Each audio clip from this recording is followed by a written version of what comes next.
Hello, and welcome to another scientific terminology. Today, we're going to be talking about solar energy, which is a clean energy source for the future. It's something that the scientific community has been working on extensively, and it's something that we are thinking we are finally at the point where we could generate enough energy to keep large countries going with their power needs. So, we're very excited about what is going on with solar energy, and I'm here to tell you a little bit about it. So, let's get started. First of all, what is solar energy? Great question, Mike. It is solar energy harnessed from the sun using special panels made to convert that heat into electricity. All of the energy that has ever been used on Earth has originated from the sun, our star.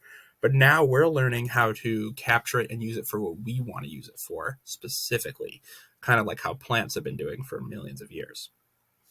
Energy from the sun takes about 8 minutes to reach the planet's surface, but it could have been generated over a millennia ago. Right? It takes a long time for the energy in the sun to actually get to the surface, and then once it gets to the surface, it takes just 8 minutes to reach Earth. So, um, the energy, the heat from the sun that you're feeling, may be thousands of years old.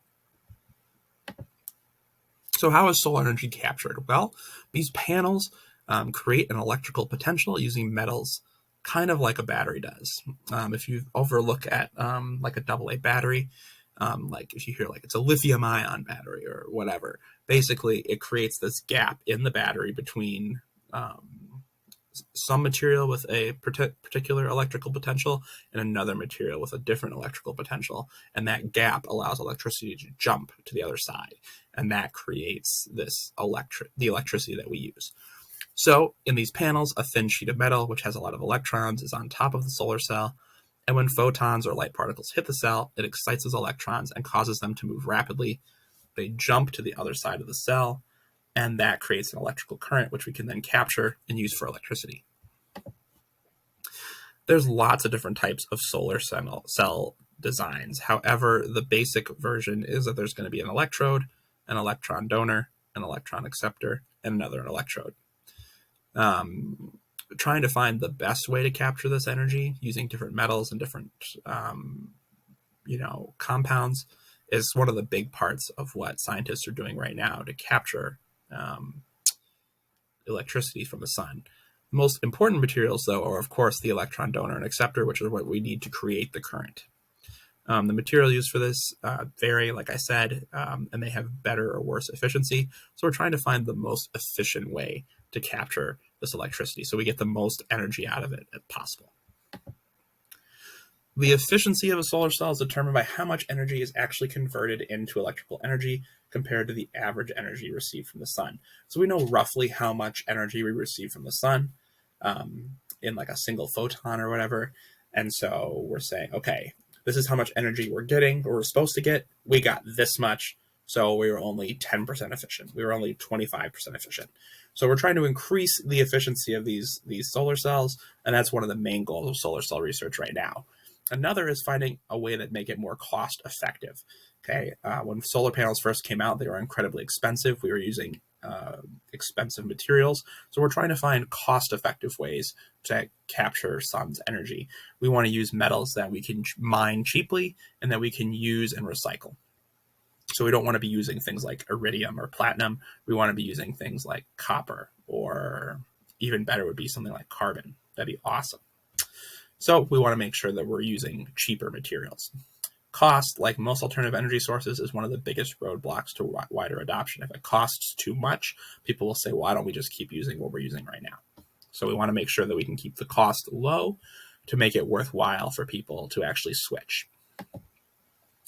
The best available solar panels on the market have about an 11 to 15% efficiency, and that's what's generally available to the public. However, we've been able to create a 40% efficiency solar panel using these new multi-cells aiming at capturing more light from other parts of the spectrum. These 40% efficiency panels are not available to the public because it is so expensive and it's very new. So this is something that we're trying to reach, this new 40% barrier, and then hopefully go beyond that, right? We always want to keep improving.